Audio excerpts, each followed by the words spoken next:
This is the Geekery Update with Alan and Brian. You are Alan. And you're Brian.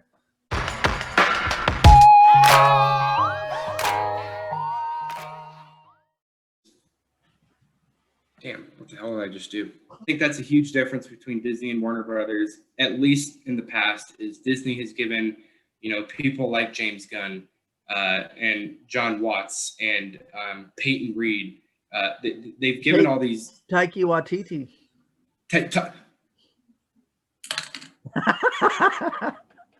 I forgot about him, and I just suddenly my life has changed. I don't know if you know this, but I think I read somewhere, or it was an interview. It's like 70% of that movie was improv. Like, really? Ragnarok? Taika Waititi, yeah, Ragnarok, Thor 3.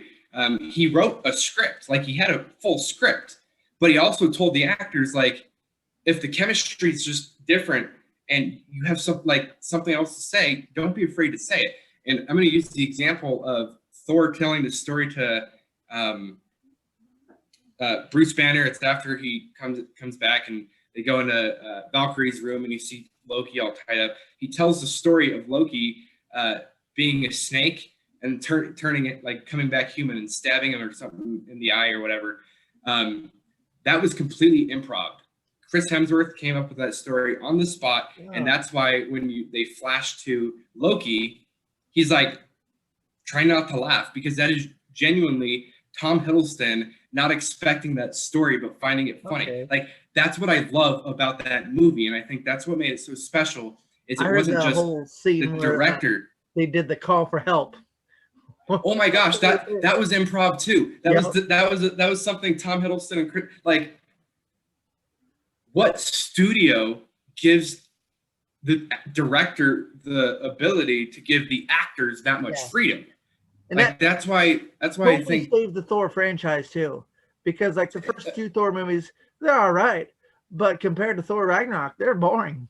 Yep. And it's like we might not have had, well, definitely wouldn't have had a Thor 4, but the Thor franchise could have stopped at number 2, and we would just saw him in the Avengers movies. Yep. But then it was like, let's do this. Let's go this different route. And then all of a sudden, he's one of the most popular characters in the MCU. Mm-hmm. He's a good actor too. Extraction, that Netflix movie, that was a wonderful movie. And I loved, and I don't know if we've talked about this, but in Endgame, when he's like an alcoholic gut man, like, I loved the whole Thor's arc from Ragnarok into the end of Endgame is one of the most compelling. Oh yeah. And that's why I'm so, I think he's going to be around long after Thor 4. I think we're going to see multiple Thor movies. Also, Thor 4 at the beginning. The Guardians are going to be in it for the first 15, 20 minutes. So that movie is just going to be funnier than All Out with what's his name? Taika Waititi. Taika Waititi.